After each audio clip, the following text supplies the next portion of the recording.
You know that the music should be soft. But let's talk about probably the thing that I'm the most fascinated by at this moment. They released it, so it's not even spoilers anymore because you're in the fucking previews.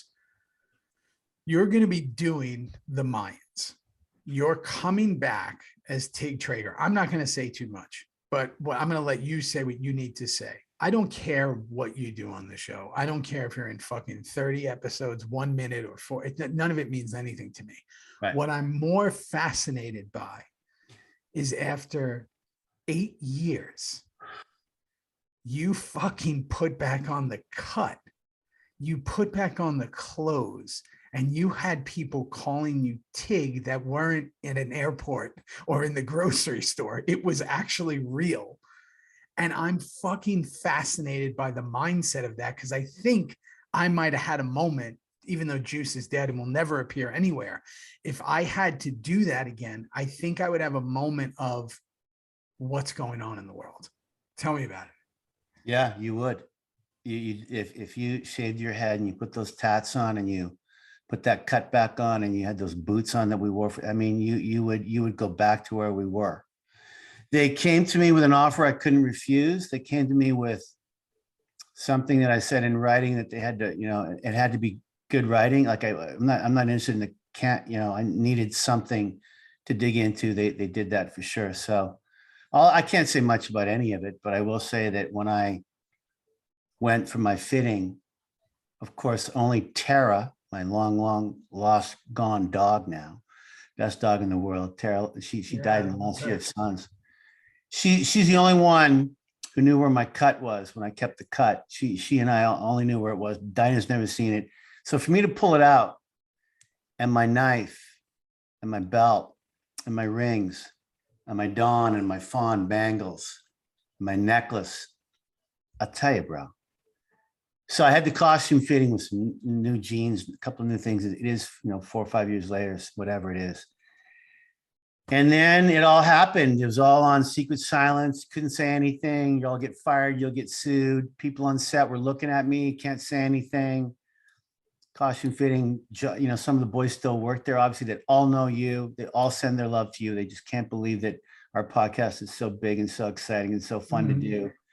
But when I saw Emilio, and I could talk about Emilio because they showed a little trailer of he and I way earlier than I thought they were going to. Yeah. FX kind of panicked and realized they really wanted to pop me. Well, listen, let's keep it real. It's really good for the show, right? Now, people who might have been casual or people who were Sons people, even the people I just saw at the Comic-Con that I was at in St. Louis are like, oh, I started watching now. So it was smart of them to do that. It was really smart, but they really got me for it was 6 o'clock at night. All my managers are calling in a huff going, tonight, FX is releasing a little clip and they think it's really unfair that I don't get to announce it first. So would you please announce this? Here's a photo, say what you want. Don't say and I did. And I mean, Theo, when you and I joined Twitter, those click, click, click, click, click, click, click, click, click, click. I put something out, a couple of little photos, a couple of little things.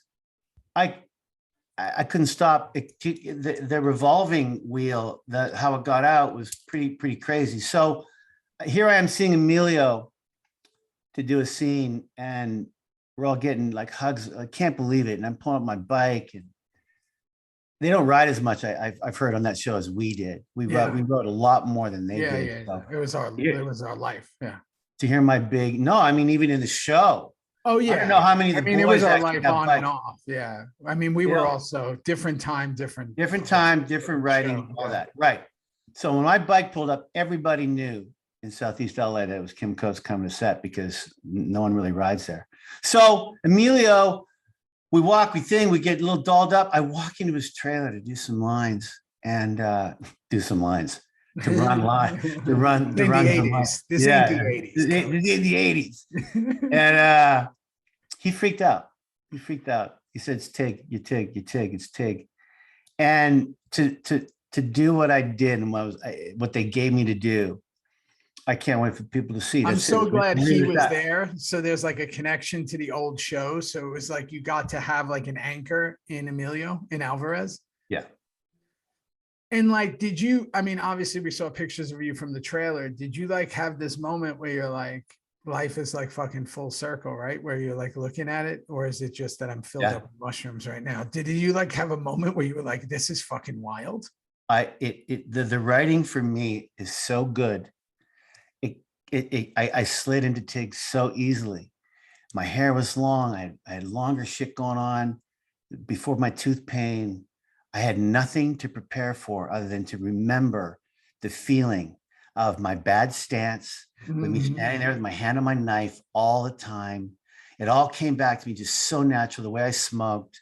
Milo and I smoke in a scene. We don't stop flicking it. I mean, and you know, shit is about to go down hard. Hey guys. If you want to see this full episode, click on our subscription service down below, where we have not just the rest of the Reaper review episodes, but we have everything else, which is our other show, Theory. Discord, merchandise, Q&As, so much going on. I can't even keep up, Theo. Greeting videos that we come on. Our merch shops, our exclusive gear, plus again, our other show, Theory. That Kim and I also do. So, hey, continue the journey of Reaper Reviews, and also come start the new journey with our Theory show. And that's it. We'll see you there. We appreciate it. See you soon. Can't wait. Appreciate you all. Let's go. Bye-bye.